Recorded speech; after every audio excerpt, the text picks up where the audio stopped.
से छोटा काम हो, संसार में बड़ा काम हो, सब श्रद्धा के आधार पर होता। तो ईश्वरीय क्षेत्र में श्रद्धा बनती ही नहीं। इतना हम लोग सुनते हैं, फिर से डाउट पैदा हो जाता।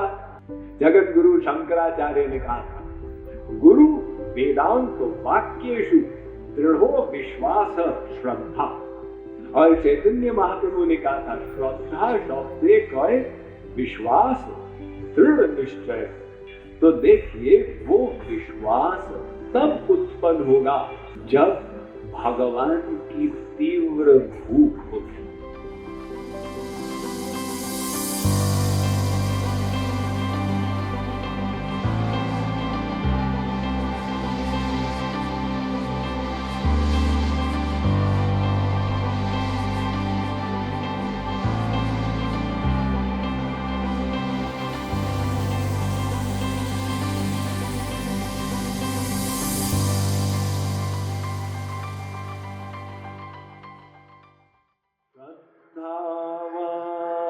लभते ज्ञानम्, श्रद्धावान् लभते ज्ञानम्, तत्परः संयतेन्द्रियः,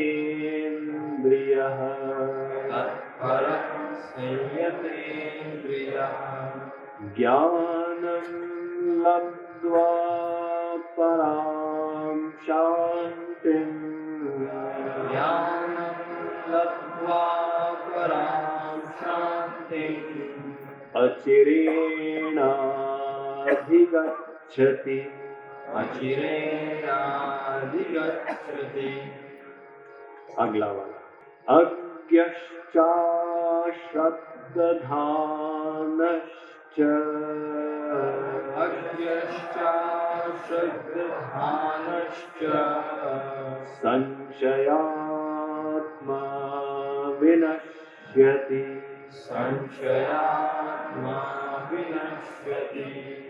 नायं लोकोऽस्ति न परो, नायं लोकोऽस्ति न परो, न सुखं संशयात्मनः, न सुखं संशयात्मनः। अब श्री कृष्ण ज्ञान के साथ श्रद्धा की बात ले आए कि अर्जुन, शाब्दिक ज्ञान तो बिना श्रद्धा के सुन लो, रट लो, लेकिन अनुभव ज्ञान अगर चाहिए तो श्रद्धा रूपी तत्व से युक्त होना होगा। ये श्रद्धा भी एक बहुत इंपॉर्टेंट चीज है। आप देखिए, जैसी आपकी श्रद्धा बन जाती है, पूरा आपका जीवन उसी दिशा में ढल जाता। किसी ने श्रद्धा कर ली कि रुपए से बड़ी कोई चीज संसार में नहीं है, पूरा उसका जीवन रुपया कमाने में व्यतीत हो गया। दूसरे ने श्रद्धा कर ली, भगवत प्रेम से बड़ी कोई चीज नहीं है, वो बाबा जी बन के भगवत प्रेम कमाने में लग गया। अब ये दोनों के जीवन की दिशाएं बिल्कुल विपरीत कैसे हो गई? वो श्रद्धा के आधार पर हो गई। हम लोग रियलाइज नहीं करते, लेकिन श्रद्धा इतनी बड़ी चीज है, जैसी आपकी श्रद्धा वैसे ही आपकी जीवन की दिशा। अगर हमारी श्रद्धा तो जीतने के लिए हजारों लोग प्रयत्न कर रहे, एडवर्टाइजमेंट आपको दिखाए जा रहे हैं, टेलीविजन से, न्यूज़पेपर, पत्रिका, रोड होर्डिंग से, ऐसा साबुन लो तो फिर फिल्म स्टार के जैसे सुंदर बन जाओगे, ये चीज खाओ तो स्वस्थ हो जाओगे। अब वो सब हजारों लोग आपकी श्रद्धा को खींचने का प्रयत्न कर रहे हैं। कहाँ आप अपनी श्रद्धा रखेंगे, ये इतना महत्वपूर्ण डिसीजन होगा। तो श्रद्धा कहीं ना कहीं व्यक्ति रखता ही है, बिना श्रद्धा के संसार में भी हम जीवित नहीं रह सकते। आप एक होटल में जाते हैं खाने के लिए तो श्रद्धा कर लेते हैं कि जो भोजन परोसेगा उसमें जहर नहीं मिला होगा। और अगर आप डाउट करें पता नहीं होटल में जहर खिलाते हैं नहीं खिलाते हैं, तो आप खा ही नहीं पाएंगे। आप नाई की दुकान पर गए दाढ़ी बनाने के लिए, आप उसकी कुर्सी पर बैठते, वो छुरी को आपकी गर्दन पे लगाता, तो आप श्रद्धा करते हैं ना कि कहीं गर्दन नहीं काट देगा। और अगर संदेह युक्त हो, पता नहीं इसके तो हाथ में छुरी है और छुरी मेरे गले पे है, कुछ भी हो सकता है, तो आप वहां दाढ़ी नहीं बनवा सकते। छोटे से छोटा काम हो, संसार में बड़ा काम हो, सब श्रद्धा के आधार पर होता। तो ईश्वरीय क्षेत्र में श्रद्धा बनती ही नहीं। इतना हम लोग सुनते हैं, फिर से डाउट पैदा हो जाता है। तो श्रद्धा कैसे बनेगी? जगत गुरु शंकराचार्य ने कहा था, गुरु वेदांत वाक्येषु दृढ़ो विश्वास श्रद्धा। और चैतन्य महाप्रभु ने कहा था, श्रद्धा शब्दे कहे विश्वास दृढ़ निश्चय। ये विश्वास, तो देखिए वो विश्वास तब उत्पन्न होगा जब भगवान की तीव्र भूख होगी। आपने जहां भूख होती है विश्वास करते हैं।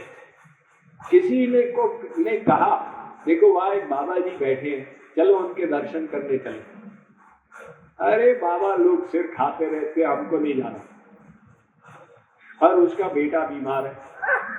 अब किसी ने पाखंडी ने कहा, देखो वो बाबा जी के पास चलो, वो ठीक कर देंगे।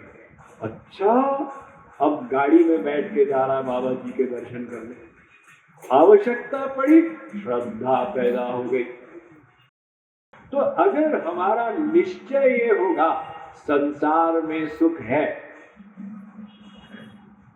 हम पूरा प्रवचन सुन लेंगे और सुनने के बाद एक लेकिन लगा देंगे, स्वामी जी वो तो ठीक है लेकिन हमको तो करोड़पति बनना। अब एक लेकिन लगा दिया और जहां थे वहीं के वहीं खड़े रह गए। तो जब हमारे अंदर वैराग्य होगा, निश्चय होगा संसार में सुख नहीं है, तब गुरु वाक्य शास्त्र वाणी में श्रद्धा होगी। जब संसार का कष्ट आता है तो हम झुंझला कर कहते हैं संसार बेकार। मान लो बाप बेटे का झगड़ा हो गया, स्त्री पति में कलह हो गया, कारोबार धंधे में घाटा हो गया, बीमारी आई, व्यक्ति कहता ये संसार बेकार है। वो जो बाबा जी कह रहे थे भगवान है वही सही है, लेकिन आधे घंटे के बाद हम फिर से भूल जाते, फिर वहीं जाके आसक्त हो जाते।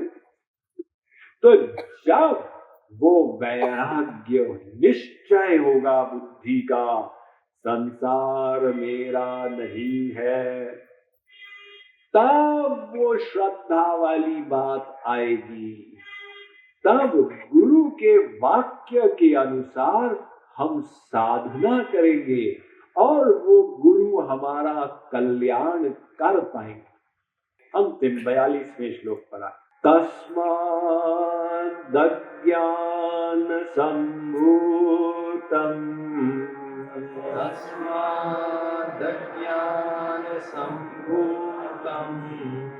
हृत्स्थं ज्ञानासिनात्मनः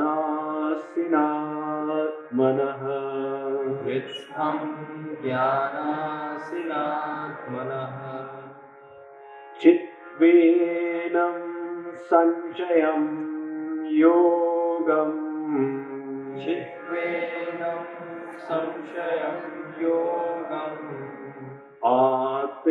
आतिष्ठोत्तिष्ठ भारत।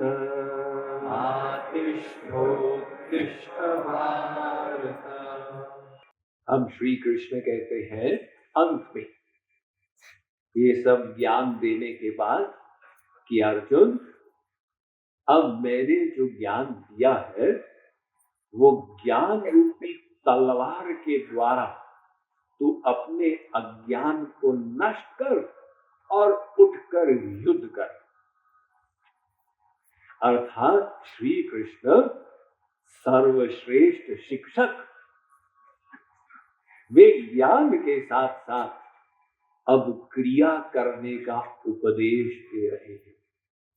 तो हम लोगों को भी इसी प्रकार से ज्ञान प्राप्ति के पश्चात, शाब्दिक ज्ञान तो मिल ही गया प्रवचन से, अब वो ज्ञान प्राप्ति के पश्चात हमें प्रैक्टिकल क्रिया में प्रवृत्त होना।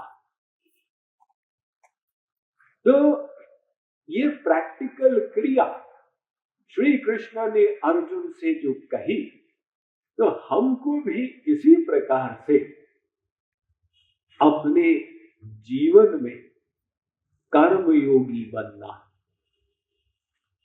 श्री कृष्ण ने कहा अर्जुन से, अर्जुन उठ और युद्ध कर। तो हमको भी कर्म करना है, लेकिन केवल कर्म नहीं, कर्म योग करना है। तो ये कर्म योग करने के लिए हमें प्रतिदिन कुछ समय निकालना होगा साधना के लिए। देखिए, कर्म योग का मतलब आप लोगों को बताया था, कर्म तो करो किंतु मन को भगवान में लगाए रखो। तो ये कर्म योग की अवस्था कैसे आएगी? जब आप कुछ समय अलग से एकांत में मन को भगवान में जमाने का अभ्यास कर लेंगे। ऐसे अभ्यास से वो कर्म योग की अवस्था आएगी। इसीलिए जो समझदार कर्म योगी है वो प्रैक्टिकल क्रिया करता, प्रैक्टिकल प्रतिदिन 1 घंटा निकाल के मन को जमाने का अभ्यास करता। वैसे तो शास्त्रों ने अन्य स्थानों पर ऐसा उपदेश दिया कि मनुष्य को 2 घंटे प्रतिदिन आध्यात्मिक साधना के लिए निकालने चाहिए। ये 10वांश का नियम सर्वत्र है ना, 10वांश निकालो। तो भगवान ने समय के बारे में भी वही नियम किया कि हमने तुमको 24 घंटे दिए, उसका 10वांश निकालो, ये लगभग 2 घंटे। लेकिन वर्तमान काल में व्यस्त जीवन हो गया आधुनिक विश्व में, तो लोग 2 घंटे नहीं निकाल पाते। तो हो सकता है भगवान कहे चलो भाई ठीक है, कोई बात नहीं, हम नई स्कीम निकाल रहे हैं, 2 घंटे न से 1 घंटा ही तुम लगाया करो। लेकिन हम प्रतिदिन 1 घंटा साधना में लगाए तो उससे हमारा मन भगवान में जमेगा, और जब जम गया तो हम जब संसार के कार्य करेंगे वो भगवत आसक्ति बनी रहेगी और शरीर से कर्म होता रहेगा। जैसे सब्जी होती है ना, कटहल, तो उसको जब काटती है महिलाएं, उसका दूध हाथ पे चिपकता, इसलिए वो पहले हाथ पर तेल लगा लेते। और अगर हाथ पर तेल नहीं लगाया तो दूध चिपक गया, बाद में साबुन लगाते जाओ, उसकी पट्टी की पट्टी समाप्त हो जाए, नहीं निकलता। तो इसी प्रकार से हम जब मन पर वो तेल लगा लें, अर्थात भगवत चिंतन में उसे अनुरक्त कर दें, तो बस फिर वो जो कर्म योग की अवस्था थी, सर्वेषु कालेषु माम अनुस्मर युध्य च, अर्जुन तू संसार में कर्म भी कर और मेरा स्मरण भी कर, वो अवस्था आ जाएगी।